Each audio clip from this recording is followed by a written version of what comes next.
Welcome back everyone in this next tutorial class on determinant. In today's lecture, we will see how to solve determinant of order 3 by 3. Course outcome. Course outcome is apply the concept of algebra to solve engineering related problems. So, let us see what are the learning outcomes. So, after watching this video, students will be able to know how to solve determinant of order 3 by 3, including unknown variable. So, first let us revise what we have learned in the previous lecture. We have learned how to solve a determinant of order 3 by 3, including unknown variable. Last lecture में हमने 3 by 3 order determinant solve करना सीखा था for unknown variable के लिए. Next topic में भी आज हम उसी को और डिफरेंट टाइप से और डिफरेंट टाइप के प्रॉब्लम्स को सॉल्व करना देखते हैं.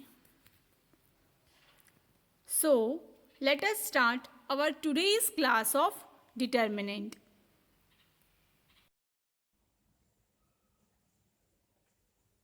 Example, solve to find value of x, determinant 2, 3, 1, 6x, 2, 4x minus 2 equal to 0.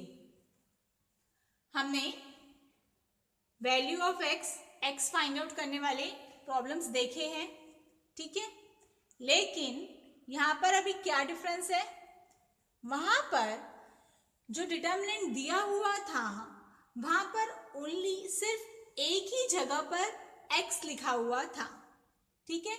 लेकिन यहाँ पर एक्स कितनी जगह पर लिखा हुआ है, 2 जगह पर 2 टाइम्स लिखा हुआ है, ठीक है. यहाँ पर भी x है और यहाँ पर भी x है, ठीक है. तो हमें ऐसा भी हो सकता है कि ऐसे 2 बार x लिख कर आए तो उसका भी डिटर्मिनेंट हमें बिल्कुल वैसे ही सॉल्व करना है. तो पहले बताइए ये इसका ऑर्डर क्या है इस डिटर्मिनेंट का. Yes, correct, determinant of order 3 by 3. कैसे चेक किया हमने देखा कि यहाँ पर रोज कितने हैं और कॉलम कितने हैं. तो कितने रो हैं, रो कैसे चेक करते हैं हम, हॉरिजॉन्टल में देखकर, हॉरिजॉन्टल लाइन, रो 1, रो 2, रो 3, ठीक है. और तो 3 रो हो गए. अब कॉलम देखते हैं, कॉलम वर्टिकल लाइन, तो फर्स्ट कॉलम, सेकेंड कॉलम और थर्ड कॉलम. कितने कॉलम हुए, 3 कॉलम हुए, 3 रोज एंड 3 कॉलम. इसीलिए इसका ऑर्डर कैसा है, 3 by 3. अब हम सॉल्यूशन देखेंगे. 2, 3, 1, 6x, 2, 4x minus 2 equal to 0. तो अब यहाँ पर ये 3 by 3 डिटर्मिनेंट सॉल्व करना हमें आता है. इसकी फर्स्ट स्टेप क्या है, क्या करना पड़ता है यहाँ पे. सबसे पहले यहाँ पर हमें सब में पहले एक रो, कौन सी रो कंसीडर करते हैं आप, फर्स्ट रो. ये फर्स्ट रो को हम कंसीडर करते हैं, ठीक है. ये फर्स्ट रो लिया हमने, फर्स्ट रो के ये तीनों नंबर्स को, इनके लिए कौन सा साइन होता है, फर्स्ट नंबर के लिए प्लस का, उसके बाद माइनस और यहाँ पर फिर से प्लस. ओके, तो नेक्स्ट स्टेप क्या होंगी हमारी, हम फर्स्ट रो का फर्स्ट वाला नंबर लेते हैं. क्या है, 2। ओके, फर्स्ट रो का फर्स्ट नंबर लिया हमने 2। इसके बाद हम क्या करते हैं, ये नंबर जिस रो में और जिस कॉलम में आया है उसे डिलीट कर देते हैं, उसे वहां से हटा देते हैं, और जो रिमेनिंग नंबर्स हैं यहाँ पर, जो बचे हुए नंबर्स हैं, उन्हें हम फिर से डिटर्मिनेंट में लिखते हैं। ठीक है, तो क्या आ जाएंगे हमारा term, determinant x 2 minus 2। First row का फर्स्ट नंबर लिया हमने पहले, उसके बाद फर्स्ट रो का सेकेंड नंबर क्या है, 3। उसके लिए कौन सा साइन है, माइनस का, तो -3। ठीक है, अब ये 3 कहाँ पर आया है, फिर से फर्स्ट रो में और सेकेंड कॉलम में, तो इन्हें भी क्या कर देना है, डिलीट कर देना है, छुपा देना है, और रिमेनिंग नंबर्स को डिटर्मिनेंट में हम लिखेंगे। तो ये आ जाएगा 6 4 2 -2। इनकी पोजीशन बिल्कुल भी चेंज नहीं करना है। फिर से चेक कर लीजिए एक बार, 3 फर्स्ट रो में है, फर्स्ट रो को डिलीट किया एंड सेकेंड कॉलम को डिलीट किया। ठीक है, corresponding row and column are deleted. ठीक है, रिमेनिंग नंबर्स को लिखा हमने। अब नेक्स्ट नंबर है यहाँ पर 1, उसके लिए कौन सा साइन है, प्लस का, तो +1। अब ये 1 कौन सी रो में है, फर्स्ट रो में, और कौन से कॉलम में, थर्ड कॉलम में, तो ये क्या हो जाएगा, डिलीट हो जाएगा। ओके, अब फिर से ये जो 4 नंबर्स, 4 एलिमेंट है यहाँ पर, उन्हें हम डिटर्मिनेंट में लिखेंगे। 6 4 x। ओके, चेक करिए फिर से, पोजीशन चेंज हुई है किसी की भी नहीं, = 0। ओके, अब नेक्स्ट स्टेप देखते हैं। तो ये 2 जैसे का वैसा, ये क्या है, 2/2 डिटर्मिनेंट। इसे कैसे सॉल्व करते हैं, सिंपली क्रॉस मल्टीप्लिकेशन करके। ठीक है, तो x को -2 से मल्टीप्लाई करेंगे और ये वाले x को ये 2 से मल्टीप्लाई करेंगे, तो ये हो जाएगा x × -2, फिर माइनस का साइन, x × 2, ब्रैकेट कंप्लीट। उसके बाद यहां लिखा है -3, वो भी जैसे का वैसा। यहां पर फिर से 2/2 डिटर्मिनेंट है, इन्हें फिर से हम क्रॉस मल्टीप्लिकेशन करके सॉल्व करेंगे। 6 को -2 से मल्टीप्लाई करेंगे एंड 4 को 2 से मल्टीप्लाई करेंगे, तो हमारा टर्म आएगा 6 multiply by -2 -4 multiply by 2, bracket sign complete, +1। Okay, फिर से हमारे पास 2/2 डिटर्मिनेंट है, इसे कैसे सॉल्व करते हैं, हाँ, फिर से क्रॉस मल्टीप्लिकेशन हमें यहाँ पर करना है। Okay, 6 × x -4 × x = 0। ओके, इस तरह के प्रॉब्लम्स में हमें ये 2 स्टेप्स कंपल्सरी लिखना है।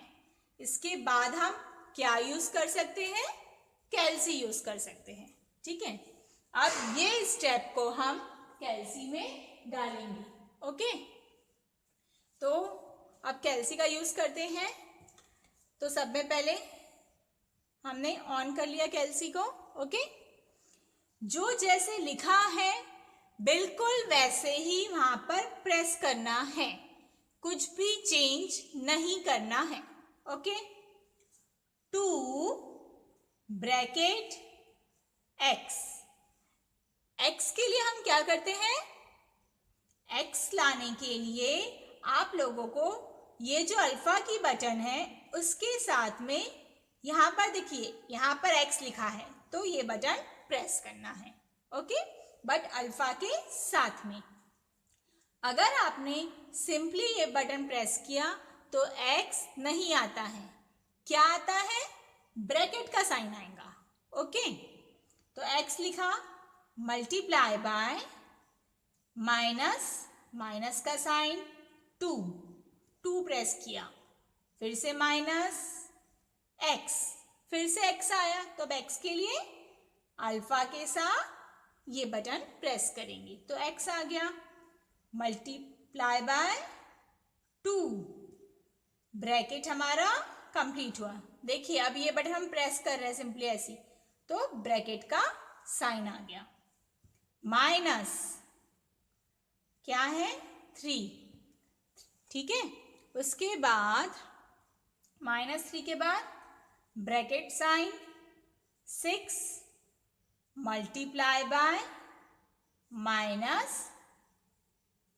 -2, माइनस साइन 4 मल्टीप्लाई बाय 2, ठीक है। जो लिखा है वही हम यहाँ पर प्रेस कर रहे हैं, bracket sign complete plus 1 bracket 6 multiplication का साइन x, x के लिए अल्फा और ये x ब्रैकेट वाली बटन है, ठीक है, ऊपर में x लिखा है, बट कैसे दबाना है, अल्फा के साथ, तभी क्या आता है, x आता है, माइनस का साइन 4 मल्टीप्लाई बाय अल्फा के साथ ये बटन फिर से दबाया तो x आ गया यहां पर, ब्रैकेट साइन कंप्लीट। अब इसके बाद क्या है, इक्वल टू, तो आप लोग को भूल से भी ये वाला इक्वल टू नहीं दबाना है, इससे रॉन्ग हो जाएगा, ठीक है।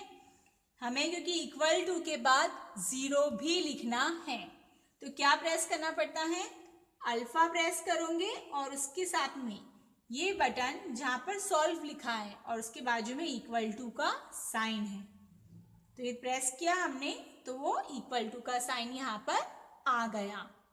उसके बाद क्या लिखा है, 0, तो हम 0 लिख देंगे। इसके बाद भी आप लोगों को फिर से आंसर के लिए ये इक्वल टू बटन प्रेस नहीं करना है अभी, ठीक है। उससे पहले कौन सी बटन प्रेस करना है, शिफ्ट, यहाँ पर क्या लिखा है, शिफ्ट, शिफ्ट, यहाँ पर उसके नीचे वाली बटन जहाँ पे सॉल्व लिखा है, सॉल्व और फिर इक्वल टू, ठीक है। तो क्या आया, x इक्वल टू 10, देखिए बीच में लिखा हुआ है x इक्वल टू 10 और यही क्या है, हमारा आंसर है। ओके, तो इस तरह से हम ये इक्वेशन को सॉल्व कर सकते हैं, x इक्वल टू 10। तो अगर 2 बार x लिखा हुआ आया डिटर्मिनेंट में तो भी आपको सेम वही मेथड यूज करना है, ठीक है। जब कौन सी मेथड, जो हम एक बार x लिखा हुआ आया तो सॉल्व करने के लिए करते हैं। ओके,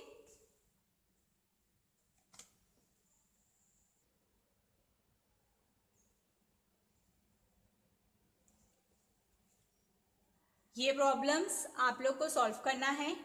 सब में पहले अभी जो मैंने आपको समझाया है वो प्रॉब्लम को अपनी नोटबुक में नोट करिए, ठीक है। ध्यान से कैल्सी का यूज करना सीखिए, ठीक है। एक्स लाने के लिए अल्फा दबाना पड़ता है, ठीक है, फिर वहां पर जो बटन है जहां पर एक्स लिखा है उसे प्रेस करना है। तो ये जो मैंने आपसे कहा है वहां पे वो बहुत छोटी छोटी बातें हैं, उन्हें बहुत ध्यान से सुनिए और याद रखिए और फिर इन प्रॉब्लम्स को सॉल्व करिए, ठीक है, कैल्सी की हेल्प से। और जो 2 स्टेप इंपॉर्टेंट है वो आप लोग को लिखना है और ये उनके आंसर है, इससे टैली करिए। तो आइए अब हम देखते हैं कि आज हमने क्या क्या सीखा। तो आज हमने 3x3 order determinant for unknown variable को सॉल्व करना सीखा। हमने अगर किसी 3x3 डिटर्मिनेंट में 2 टाइम्स भी x लिखा रहा तो उसकी वैल्यू किस तरह से फाइंड करना है ये देखा। Program outcomes. अब हम देखते हैं हमारे आज के टॉपिक के लिए कौन कौन से पीओ सेटिस्फाइड होते हैं। हमारा first PO PO1 basic knowledge, PO2 discipline knowledge, PO8 individual and team work, PO9 communication and PO10 life long learning. ये 5 PO यहाँ पर सेटिस्फाइड होते हैं। Our upcoming topic is application of determinant.